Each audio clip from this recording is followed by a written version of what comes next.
नमस्कार दोस्तों, मैं कुमार मनोज।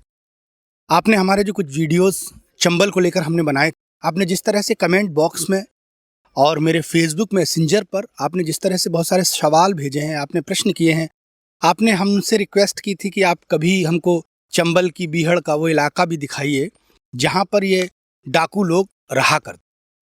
तो हमने हमारी चैनल के जो विशेष आमंत्रित अतिथि हैं सीमा परिहार जी से निवेदन किया। हमने उनसे कहा कि हमको आप चंबल के वो भी इलाके दिखाइए, वो भी जगह दिखाइए जो बड़ी डरावनी और जो डाकुओं के लिए सेफ होती थी। तो आज हमारा ये निवेदन सीमा जी ने स्वीकार किया है। आज वो हमारे साथ चंबल के इस बीहड़ में मैं निवेदन करूंगा सीमा जी से, आपका बहुत बहुत स्वागत है, आप आएँ। और सीमा जी आपका बहुत स्वागत है। नमस्कार जी।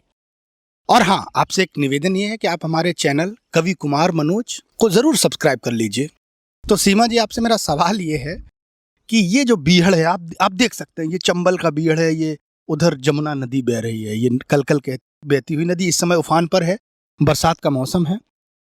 सीमा जी एक बात बताइए, जब बरसात होती थी जी तब क्या करते थे आप लोग? जब बारिश होती होगी तो कहाँ छुप जाते थे? मनोज जी, छुपने के लिए हमारे पास कोई जगह नहीं रहती थी। आपको जो जो घना जंगल पूरा दिखाई दे रहा है, इसी के अंदर है। मैं जब बारिश तेज होने, जब हल्की बूंदें पड़ती थी तो मैं पेड़ का सहारा लेते थे। जब तेज बारिश होती थी तो तुरंत रस्सी को बांध के उस पर तिरपाल डाल देते थे और तिरपाल डालने के बाद में और उसके नीचे छुप जाते थे। अच्छा, आप सर इस इलाके में ऐसी कोई जगह है यहाँ पर? हम अपने कैमरामैन से रिक्वेस्ट करेंगे, वो जगह अगर इधर कहीं दिख रही हो आप आइए मेरे साथ, चलिए चलिए मैं बताते हैं। और किस तरह से आप कहाँ छुपते थे? देखिए मनोज जी, आपको जी छोटी सी खांदिया दिखा रही है। जी। आपको ये लगता होगा कि मैं जल्दी में कैसे उतरे। मैं अच्छा, इस बार एक बार उतर के ही देखते हैं, चलिए इसको। देखिए मनोज जी, आपको उतरने में कितनी परेशानियां पड़ी होंगी।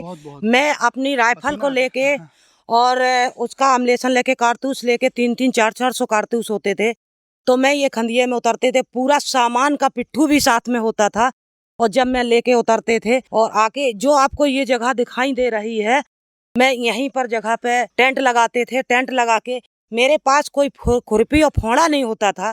अब पानी का कटाव करना है बरसाती के नीचे से, तो जो ये स्टील का गिलास आता है, मैं उसी से नालियां बना ले जाते थे। जब पुल नहीं हुआ करते थे तो कहीं कहीं किसी जगह पे ये पीपन का पुल बना जाता था। उस पे भाई 4 पहिया वाहन भी निकल जाते थे, साइकिल सवार भी निकलता था, पैदल वाला भी निकलता था। लेकिन हम लोग फिर भी ये पीपा के पुल पे नहीं आ सकते हैं, क्योंकि हर पुलिस वाले को जानकारी होती थी कि पीपा के पुल से होकर बागी बापार जा सकता है। हम इसको भी इस्तेमाल नहीं कर सकते थे उस टाइम।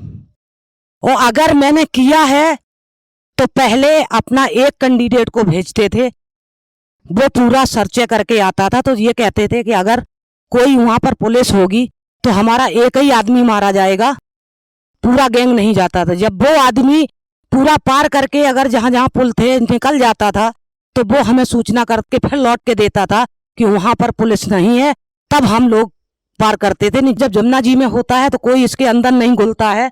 एक समय में कालपी के नीचे पीपा के पुल से क्रॉस हो रहे थे, उस समय कालपी का जंगल में कहीं पर पुल नहीं था, तो वहां पर पुलिस आ गई। तो इस तरीके से मैं एक दाएं अपनी जान बचाई थी छुप के पीपा के अंदर जाके।